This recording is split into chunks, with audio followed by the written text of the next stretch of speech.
Hello, everybody. This is the Chocolate News Podcast. I'm your co-host, John Alexander Reese. And I'm your co-host, Andria Carter. And if you did not know, Cincinnati Herald has been around since 1955 and is the leading African-American owned newspaper in the greater Cincinnati area and northern Kentucky area. How's it going, Andrea?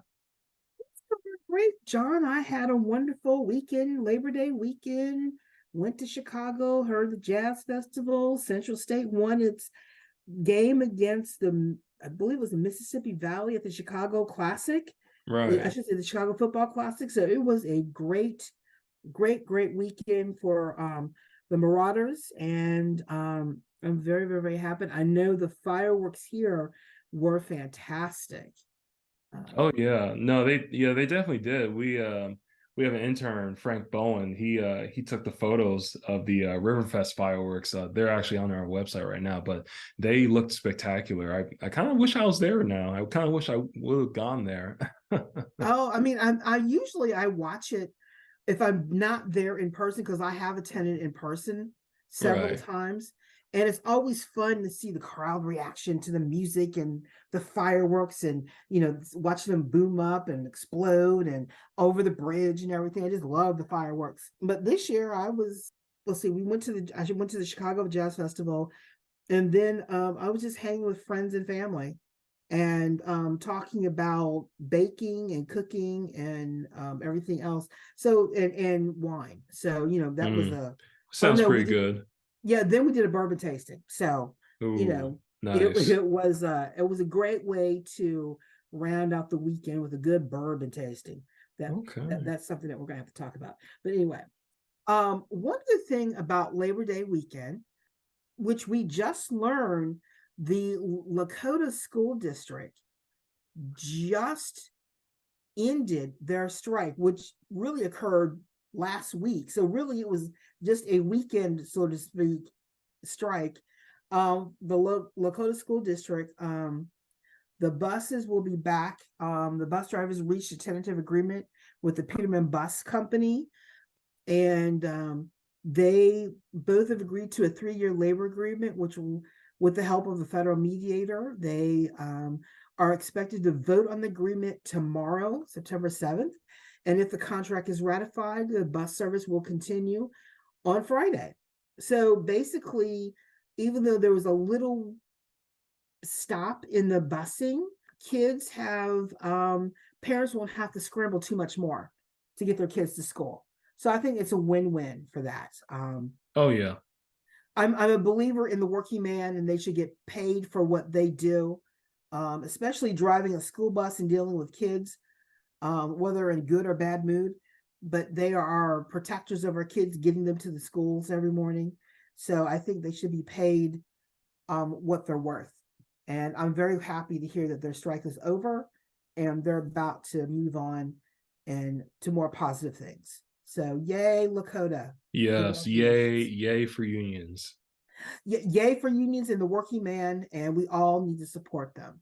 But also supporting is about working man.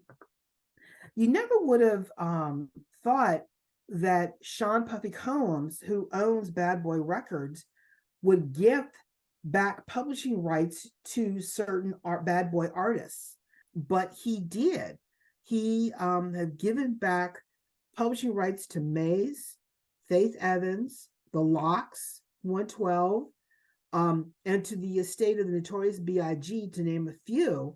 They're getting their publishing rights back to the music they created so that they can benefit from the money they make off people sampling their work or using their work, or the royalties per se, instead of the entertainment company stemming from them. And I think that is Sean, in honor of, number one, I can't believe Bad Boy Records is over 30 years old. So, I know, right? Tell me that about it. that's like Living Single just turned 30. Different World is 30.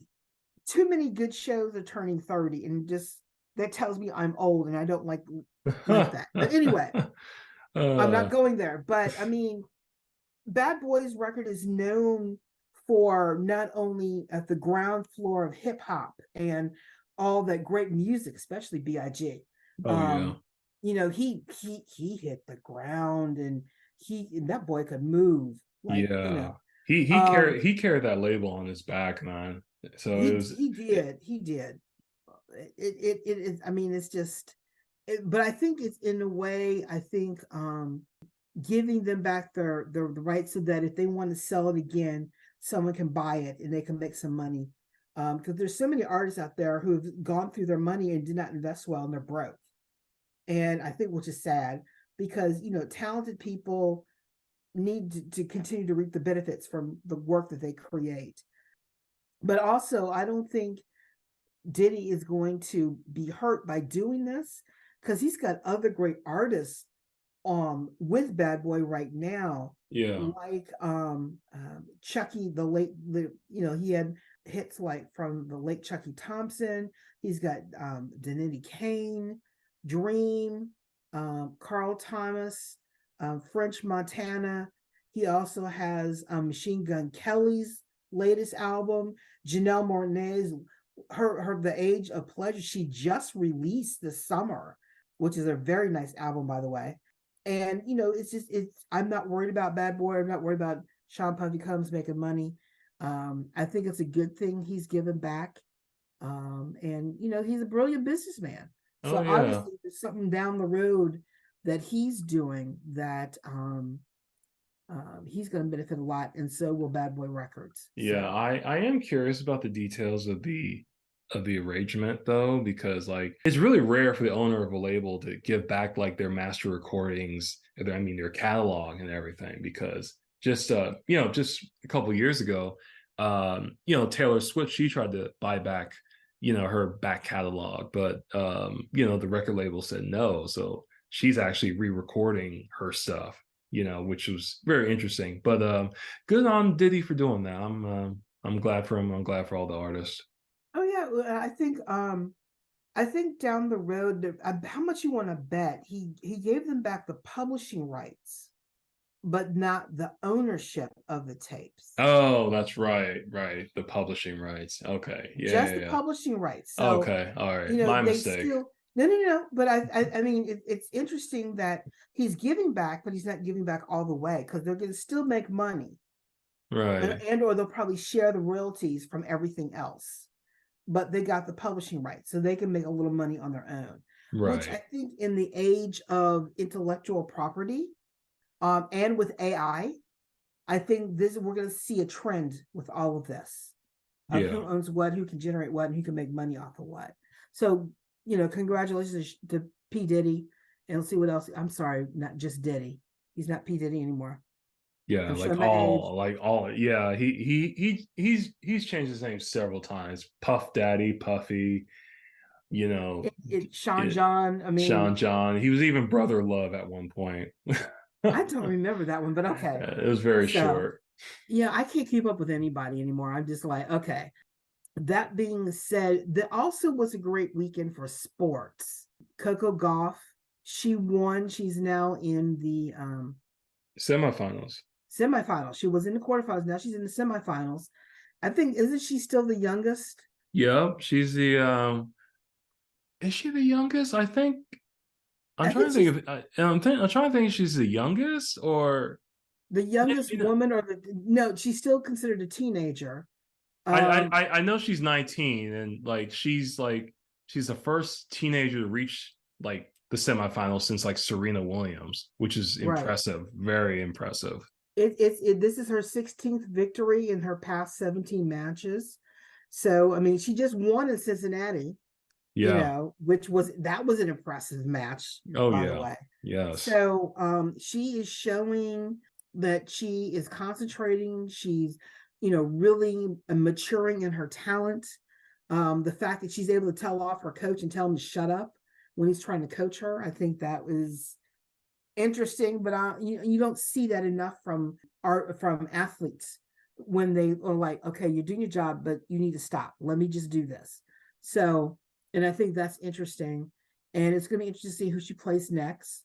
The U.S. Open, I follow it off and on, but I mean, it's getting interesting as they narrow the field down. But also, besides Coco, Ben Shelton. was involved in the first two Black men facing off in a quarterfinal in the US Open for the Yeah. first time ever. And isn't Ben Shelton, maybe I was confusing him with Coco about being the youngest since David Chang? I believe that's what Could that was. yeah, that could be. I know he's 20, so he's definitely young. Yeah, he's very young. And he beat Francis TFO at Yeah. the US Open. So now he's going to be he's in for his first slam semifinal, and he's going to play Novak Djokovic, which Yeah, good luck. yeah, he I watched him play. I think he played in the Western Southern, Oh, did he? and it was a nonstop game. It was unbelievable. He is an incredible player. But Ben Shelton, he is holding his own. It's very rare that you hear about a Black man, American Black man, Yeah. making waves at the US Open or even Yeah. at a Grand Slam, whatever. And his score was 6-2, 3-6, 7-6, and then with a tiebreaker, and then 6-2. So, Yeah. they said it was a back and forth contest with a lot of huge hitting by both. Basically, his quote in one article: sometimes you just got to shut off the brain, close your eyes, and just swing. He said about his forehand return winner off an Uh, 8 mile per hour second serve that prevented TFO from taking a 2-1 lead. Some may say clutch, but I don't know about that. Obviously, he's a young man. He's early. His career is just getting started, so he's going to be someone to watch at the U.S. Open along with Coco Gauff. oh So yeah. I'm looking forward to it. Oh, and also, well, he's the youngest American man in the U.S. Open semifinal since 1992, and Okay, that's that's and great. and that's 10 years before he was even born, which is crazy. uh, Oh, again, he's making me feel old. uh, But he's going to play Javotovic on Friday, and Javotovic is 36. Then Shelton is 20. So this is going to be interesting. oh yeah. And Devotovic is trying to reach his 47th Grand Slam title, and we'll see what happens. So I'm keeping my fingers crossed to go from there. Oh yeah. And then a couple of interesting things have occurred. Well, one, the former Proud Boy leader Enrique Tarrio, he was sentenced to prison for his role in the January 6th Capitol attack. Basically, he appeared before the judge. He cried, he pleaded, he was sorry, boo hoo hoo. And what I'm also sad about, he's an Afro Cuban, which is also very upsetting. Yeah. But he was sentenced to 22 years in prison, and that included on counts of terrorism enhancement. And it's just kind of sad that on his way out the door to go to jail, or I should say prison, he shouted that Trump won the election. Of So course he did. basically, and it was all an act to try to get sympathy for the court. Luckily, the court wasn't buying it. So now he's hoping that Trump wins the presidential election next year so he can be pardoned. That's if Trump is even thinking about him, because Trump's trying to pardon himself first. Oh yeah. But anyway, it's there is a lot of members, especially those high up in the Proud Boys and other white supremacist organizations that have been convicted with the January 6th, are getting some interesting sentences from, I think the lowest was 3 to 6 months, and the highest, I think it was 22. I think someone got 25 years. Oh wow. So the more severe sentences are coming out now. I know one woman whose husband got her involved in this mess. She's so mad right now.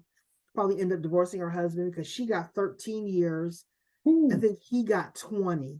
ooh, And boy. she's like, her life just went to pot for what he got her involved with. And I was like, well, you chose to go with him.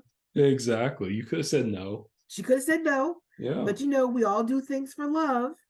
I Um, guess, but but my thing storming is, the Capitol doesn't seem like, I don't know. I don't know if I would do that for love. yeah, I mean, it's kind of like, you think of that scene from, I know it's gonna be crass, but you think of that scene from The Princess Bride where the old wizard and his wife save the guy or bring him back to life, and he goes, "Have fun storming the castle." Well, this was about that. Yeah, That was a yeah. rom-com comedy, Uh, which some people would be like, how dare you even compare that scene with this? But that was a comedy, storming the castle. This was real life with real life consequences if you get caught. I mean, people have been scoring, looking at video, looking at photographs, and identifying people. So I think it's just interesting how many cases have been brought to court, and people have been convicted and sentenced. And there has created a vacuum in the white supremacy world of all these people who believe that they were acting on behalf of Donald Trump, and or being a patriot and things like that. I was like, well, oh, my thing is, if I'm going to be a patriot and I'm going to stand up for the Constitution, I don't storm the Capitol being a patriot. yeah, exactly. That's the thing not to do. I'm a believer in democracy in action, and I'm a believer in stand up for the flag, stand up for the Constitution, stand up for the rule of law. If you want to protest, protest, but you don't try and invade the Capitol and try and kill people. You don't Yeah, hang a noose. You don't plant yeah, bombs. You don't yeah, you don't injure the police officers trying to protect the people who are inside the Capitol. You don't do that. yeah. People get They, upset, people get angry, they throw rocks. That's one thing. But when you break windows and break down doors and start snatching stuff that doesn't belong to you, that is an issue. That being said, while the Proud Boys and others are being prosecuted, there is a vacuum that is being created as the leadership of certain organizations are being diminished because of what happened. Others are slowly coming in to take their place. And basically it's a warning to folks to watch what happens. It's kind of like, through my violence prevention work that I do, we watch neighborhoods, and as you get the neighborhood to a certain level and you even out and you impact behavior, and you start to see the neighborhood go to a more positive direction, those who see that what's happening will come in and take over where there was a vacuum, a power vacuum. And this is what's happening again on a larger scale. Over the weekend, unfortunately, during Labor Day weekend, a group of neo-Nazis rallied in a town right outside Orlando, Florida, and they were dressed in red. It's called the Blood Tribe group, and they upload videos to the social media showing saluting and doing the salute and shouting the allegiance to Nazism and things like that. And unfortunately, it happened in Florida. Big surprise.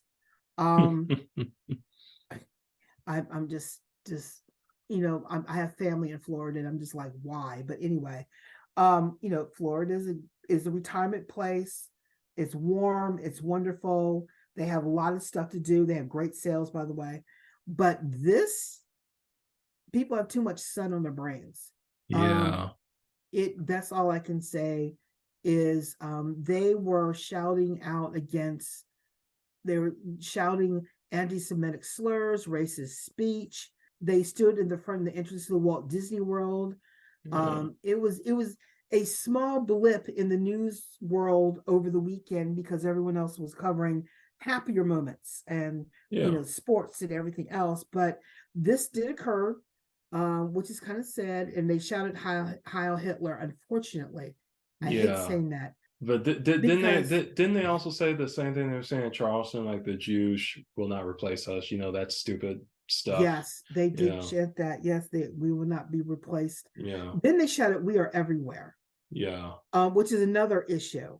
And, unfortunately, this Pandora box has been opened, that people are going after people who are different. I believe, Black people, Hispanic people, Jewish people, we've all fought too long and hard for acceptance. And this should not be going on. And unfortunately, some folks think differently. Yeah. And they don't like difference. They don't like what's happening. And I'm like, people are what they're taking advantage of this fear mongering and taking advantage of everything else. And it's unfortunate that our country is going back, but in a different way than what it was before. Um, they're it's not Jim Crow-esque, but they're trying to do stuff. And I think we need to take a stand together, everyone who's affected by racism. And, we're all shouting enough is enough, but we need people to stand up and shout with us. Enough is enough. The world is better when it's diverse. Obviously, people benefit from what we can do when we work together collaboratively. People are scared. Oh yeah. And those in power, they're going to implode. Well, you hope they implode. Yeah. But unfortunately, so I'm just warning everyone, be careful, be on the lookout. It has not happened in Ohio yet, but flyers are being distributed everywhere. I believe in the suburbs of Cincinnati, there were some flyers distributed, I think, last month. There's some comment about that. So we just have to be careful and be aware, but live your life. Keep on stepping. Don't let it stop you from fulfilling your dreams. So, and that is all the chocolate news for today. All right. Well, thank you very much, Andrea, for all the chocolate news. Always appreciate it. Well, it's my pleasure. I mean, it's that's why we have this, because we need to let people know what's going on. Not everyone is going to look at the local news, and everyone's going to look at national news, but it's the little things that make our lives happier. But we need to be aware of the bad behavior along as we talk about the good. And that's what we do. So chocolate news is not runny, but it's, when you think about chocolate, think about how many forms of chocolate there can be. That's what the news is, and that's what we do. Got it. Well, that's it for today's show. And remember, folks, you can find more information about today's topics and past podcast episodes at www.cincinnatiherald.com, the Sesh newsletter, or on our social media. We're on Facebook, Twitter, Pinterest, Instagram, LinkedIn, and Threads. And make sure to subscribe to our podcast on your favorite podcast app. Our podcast is on Apple Podcasts, Spotify, TuneIn Radio, Amazon, YouTube, and Google Podcasts. In addition, the Cincinnati Herald is now accepting applications for an advertising representative. So please call or text our publisher, Walter White, at 513-680-7076 for more information. I'm John Alexander Reese. And I'm Andria Carter. And have a good day.